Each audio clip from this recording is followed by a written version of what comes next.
বন্ধুরা, আজকে একটা নতুন গল্প নিয়ে আসলাম তোমাদের মাঝে। এটা সত্য এবং বাস্তব জীবনের ঘটনা। শেষ পর্যন্ত শোনার অনুরোধ রইল। শুনলে তোমার মধু চলে আসবে। দেরি না করে চলো শুরু করা যাক। দিন আমার কাছে 15 বছর বয়সী একটি ছেলে হাজির হলো। সে এমন একটি ইচ্ছা প্রকাশ করুক যা শুনে আমি কিছুটা বিস্মিত হলাম। এত অল্প বয়সে এত সাহসের সঙ্গে নিজের মনের কথা বলতে পারা সত্যিই বিরল। আমি ভাবলাম তার কম বয়স ও সরলতার কথা বিবেচনা করে চুপ থাকাই ভালো হবে। তবে সে সময় আমার কিছুটা অর্থের প্রয়োজন ছিল। তাই মনে মনে ভাবলাম, এই ছেলেটি তো আমার কোনো ক্ষতি করতে পারবে না। এই ধরনের ব্যাপার সাধারণত 21 মিনিটের বেশি স্থায়ী হয় না। তাই এটাকে আমার জন্য একটা সুযোগ হিসেবে দেখা যেতে পারে। তারপর আমি সেই 15 বছরের ছেলেকে যা ভেবেছিলাম তা আমার সম্পূর্ণ ভুল ছিল। তার বয়স কম হলে কি হবে, সে তো আমার সাথে সারা রাত। বাকিটা গল্পতে বলছি। আমার নাম লিজা, বয়স 18। আমি একজন স্বাধীন এবং আত্মনির্ভরশীল মেয়ে, দেখতে বেশ সুন্দর ও আকর্ষণীয়। ছোট্ট একটি শহরে থাকি, যেখানে সবাই সবাইকে চেনে। আমার বাবা মা অনেক ছোটবেলাতেই মারা গেছেন, তাই একা থাকার অভ্যাস গড়ে তুলেছি। জীবনের সরল ধারা বজায় রেখে চলতে পছন্দ করি। নিজেকে নিয়ে অহংকার করার কোনো প্রয়োজন বোধ করি না। শহরের বাইরে আমার শান্তিপূর্ণ একটি বাড়ি আছে, যেখানে গাছপালা ও ফুলের বাগান রয়েছে।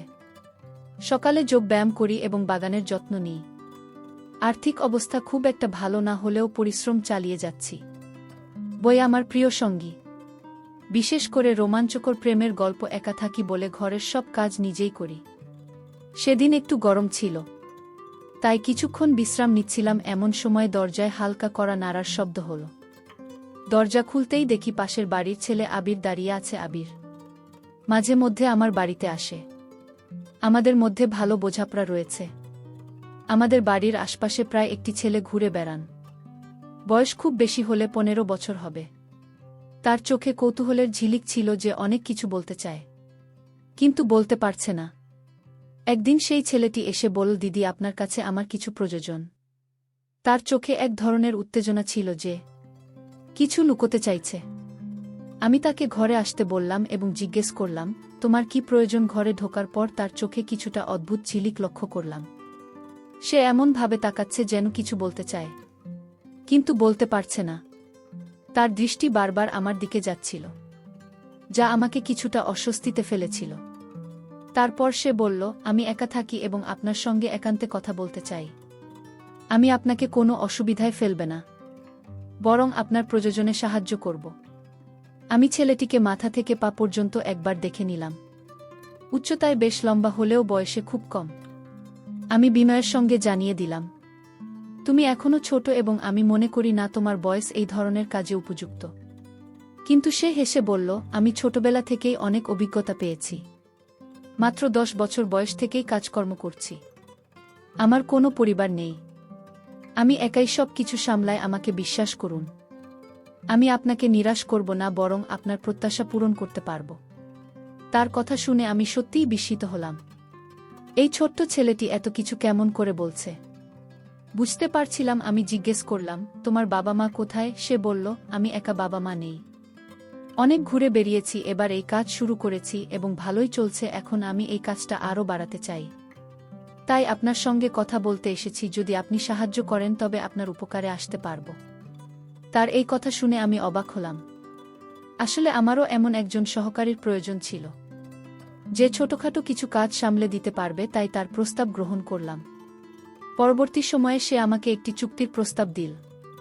চুক্তি অনুযায়ী প্রতি মাসে কিছু অর্থ প্রদান করবে, যা আমার জীবিকার জন্য সহায়ক হবে। তবে মনে মনে ভাবলাম, যদি কোনো কারণে সময়মতো অর্থ দিতে না পারে, তবে আমার জন্য সমস্যা হতে পারে। তবে ছেলেটি মাত্র 15 বছরের এবং সহজেই তাকে প্রয়োজন অনুযায়ী পরিচালনা করতে পারব। এইভাবে চুক্তি পাকাপাকি করলাম। আমি একা ছিলাম, তাই দোকানটি তাকে ভাড়া দিয়ে দিলাম। সে বল দোকানে সে থাকতে চায়, কারণ তারা বড়জোর বলতে কেউ নেই। এতদিন রাস্তার উপর কাজ করত, এখন দোকানে সেটি চালাবে। এতে আমার আপত্তির কিছু ছিল না। তাকে বললাম, ঠিক আছে, শুধু সময় মতো টাকা দিয়ে দিও। এরপর সে দোকানে নারীদের ব্যবহারের কিছু সামগ্রী এনে সাজিয়ে রাখুন। কিছুদিনের মধ্যেই তার ব্যবসা জমে উঠল। সারাদিন দোকান খোলা রাখতে এবং অনেক মহিলা তার দোকানে কেনাকাটা করতে আসতেন। রাত হলে দোকানে ঘুমিয়ে পড়ত। দীর্ঘদিন ধরে দোকানটি খালি ছিল। আগেও কয়েকবার দোকানটি ভাড়া দিয়েছিলাম, কিন্তু কেউ বেশি দিন এখানে থাকতে পারেনি। সবাই বলতো এই জায়গাটা ব্যবসার জন্য উপযুক্ত নয়। এমনকি আমি ভেবে নিয়েছিলাম দোকানটি আর কেউ ভাড়া নেবে না, কিন্তু এই ছেলেটি শুধু ভাড়াতেই ছিল না, বরং দোকানটির চালিয়ে বেশ জমিয়ে তুলেছে। আশ্চর্যের বিষয় হল, সে দোকানে নারীদের জন্য জিনিসপত্র রাখতে এবং বেশিরভাগ ক্রেতা ছিল নারীরাই। দোকানের কাজের পাশাপাশি সে আমার ছোটখাটো কাজগুলোতেও সহযোগিতা করত। কর্ম এবং বুদ্ধিমান ছিল সে। দোকানে আসা ক্রেতাদের প্রতি তার আচরণ ছিল বেশ আলী এবং জিনিসগুলো সুশৃঙ্খলভাবে সাজিয়ে রাখত, যা আমাকে মুগ্ধ করেছিল। তার দায়িত্ববোধ সময়ের সঙ্গে বাড়ছিল। প্রতিটি জিনিসে অত্যন্ত যত্ন সহকারে পরিচালনা করতে ক্রেতাদের সেবায় মনোযোগী ছিল, এবং তার কাজ ছিল এক ধরনের সততা ও পরিপাটি ছাপ। সে নিয়মিত তার ব্যবসা উন্নতির জন্য নতুন নতুন আইডিয়া নিয়ে আসত, নতুন কিছু কৌশল প্রয়োগ করেছিল, যার ফলে দোকানের বিক্রিও বাড়তে শুরু করল। কিছুদিন পর আমাদের মধ্যে বন্ধুত্ব গড়ে ওঠে আর সে আমার ছোটখাট কাজে সাহায্য করত। যখন খাবার একটু বেশি তৈরি হতো সেটি দোকানে পাঠিয়ে দিতাম। দোকান আর বাড়ির মাঝে ছোট্ট একটা দরজা ছিল। প্রয়োজন হলে সেই দরজা খুলে আবিরের সঙ্গে কথা বলতাম। ধীরে ধীরে আমাদের মধ্যে সম্পর্কের গভীরতা বাড়তে লাগল। আমি নিজেও একাকী ছিলাম, তাই আবিরের সঙ্গে পেয়ে অনেকটাই ভাল লাগছিল। আসলে আমার কোনো সন্তান ছিল না, আর আমার স্বামী সুরেশ গুরুতর অসুস্থ ছিলেন। সংসার চালানো আমার জন্য কঠিন হয়ে পড়েছিল। কেউ কেউ মাঝে মাঝে সাহায্য করলেও দোকান থেকে আসা টাকাটা আমার জন্য বেশ সহযোগিতা ছিল। তাই আবিরের সঙ্গে সম্পর্কটা ঘনিষ্ঠ রাখার চেষ্টা করছিলাম, যে সে দোকান ছেড়ে না যায় এবং আমার এই ছোট্ট আয়ের উৎস বজায় থাকে।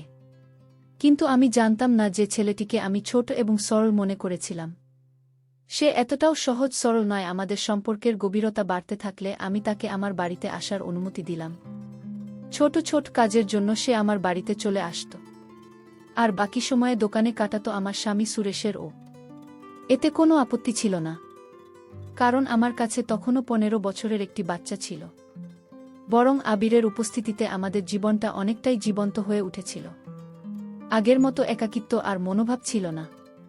কিছুদিন পর ঋতু পরিবর্তনের কারণে সুরেশের স্বাস্থ্যের অবনতি হতে লাগল।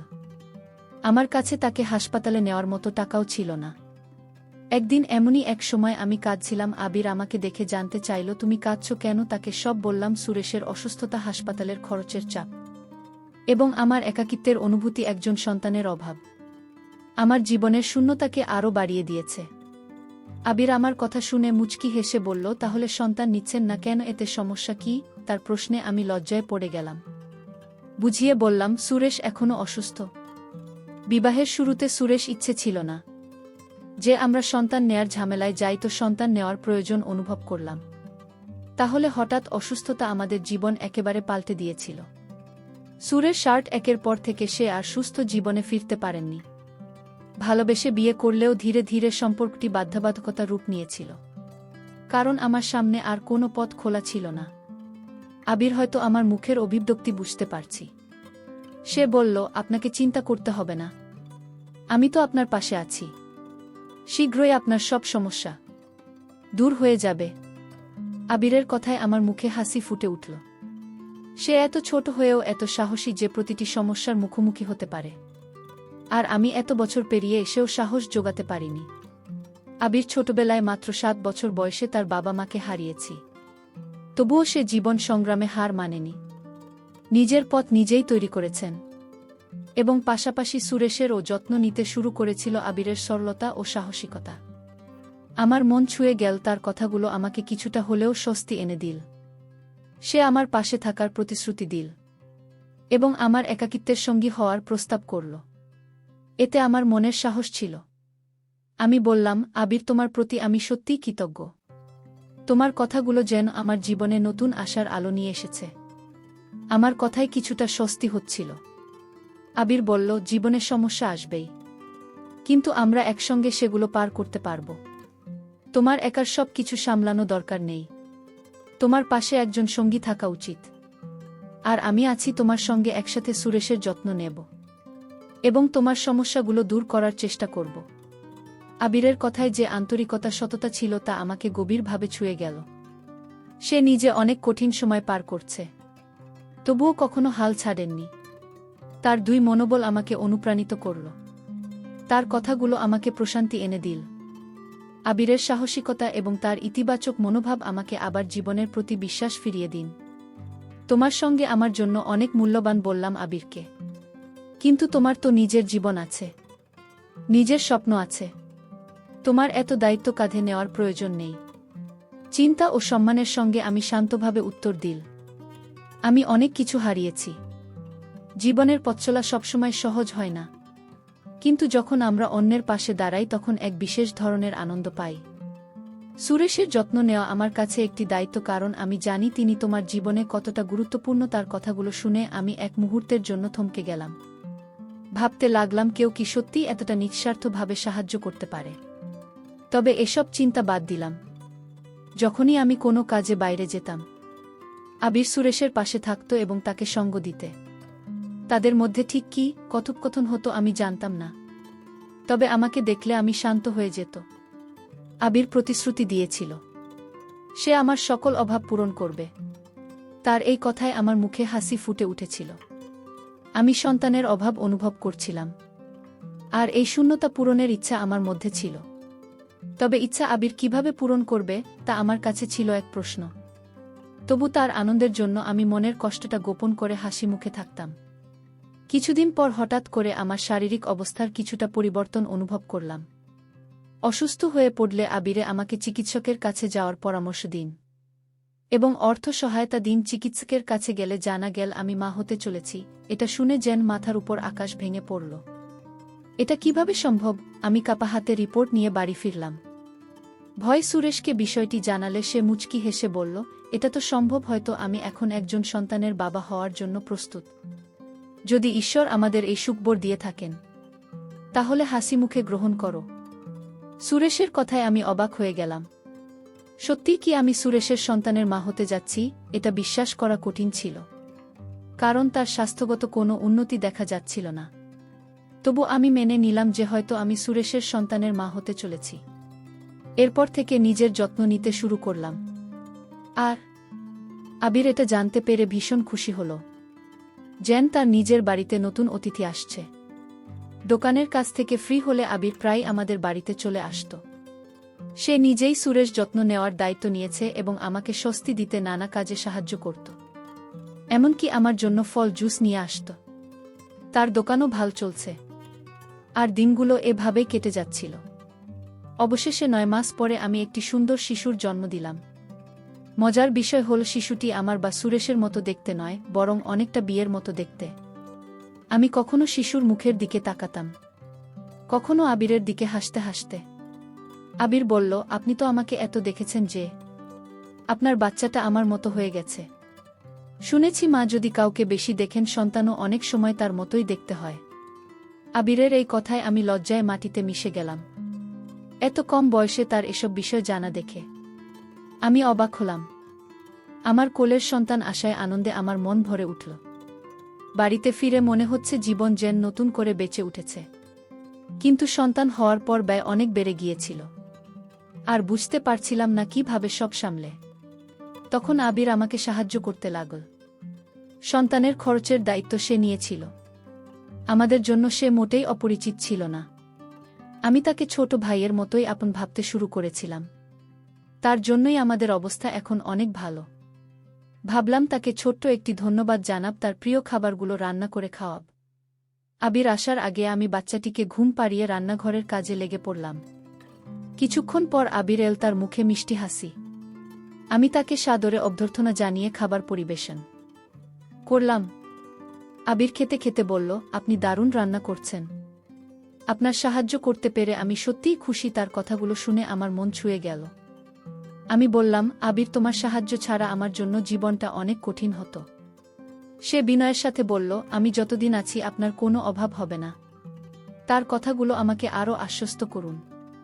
আবিরের সাহস ও সমর্থন আমাকে ও আমার সন্তানকে এক নতুন শক্তি দিল। সময় সাথে সাথে আমার ছেলের সাথে আমার জীবনে একটা স্বাভাবিকতা চলে এল। যদিও আবিরের সাহায্য সবসময় অমূল্য ছিল, তবু আমি নিজেই নিজের পায়ে দাঁড়ানোর চেষ্টাও করেছিলাম। কিছুদিন পর যখন আমার সন্তান 6 মাস বয়সে পৌঁছান, হঠাৎ জানতে পারলাম আমি আবার মা হতে চলেছি। এক মুহূর্তের জন্য অবাক হয়ে গেলাম। এত দ্রুত আমি আবার মা হতে যাচ্ছি। আমার মনে এক ধরনের আতঙ্ক জন্মালেই নতুন সন্তানের দায়িত্ব কিভাবে পালন করব। আমার প্রথম সন্তান তো এখনও ছোট, আর সুরেশের দায়িত্ব আমাকে পালন করতে হচ্ছে। আমার চিন্তা দেখে সুরেশ বলল, ঈশ্বর আবারও আমাদের আশীর্বাদ দিতে চলেছেন। এতে ভয় পাওয়ার কিছু নেই। আমাদের প্রথম সন্তান যেমন এসেছে তেমনি দ্বিতীয়টি আসবে। আমি মাথা নিচু করে বললাম, আমাদের সকল দায়িত্ব আবিরের কাঁধে। সে আমাদের কিছু না হলেও তার সাহায্যে আমরা দাঁড়িয়ে আছি। এরই মধ্যে আমাদের দ্বিতীয় সন্তানও এলো, আর আমি 2 সন্তানের দায়িত্ব পালনে ব্যস্ত হয়ে গেলাম। আমি এত ব্যস্ত ছিলাম যে নিজের দেখভাল করার সময় পেতাম না, যা পুরোপুরি আবিরের উপর নির্ভরশীল হয়ে পড়েছিলাম। আবিরের সঙ্গে আমার গভীর বন্ধুত্ব গড়ে উঠেছিল, যেখানে আমরা সব কথা শেয়ার করতাম। সারাদিন সন্তানদের সামলাতাম, রাতে ক্লান্তিতে ঘুমিয়ে পড়তাম। আবির অনেক সময় সন্তানদের ঘুম পাড়াতে অল্প বয়সে এসে আমাদের পরিবারের দায়িত্ব নিয়েছি, যা আমাকে অবাক করত। আবির কখনো অভিযোগ করত না, বরং আনন্দ নিয়ে দায়িত্ব পালন করত, যা আমার জন্য ছিল শান্তির। তবে মাঝে মাঝে মনে হতো তাকে এত বোঝা দেওয়া ঠিক না। একদিন আবির এসে বলল, আপনি আমাকে পর ভাববেন না, আমি সব করতে পারি। তার এই কথাগুলো আমাকে আশ্বস্ত করত। 3 সন্তানের মা হয়ে আমার জীবন বদলে গিয়েছিল।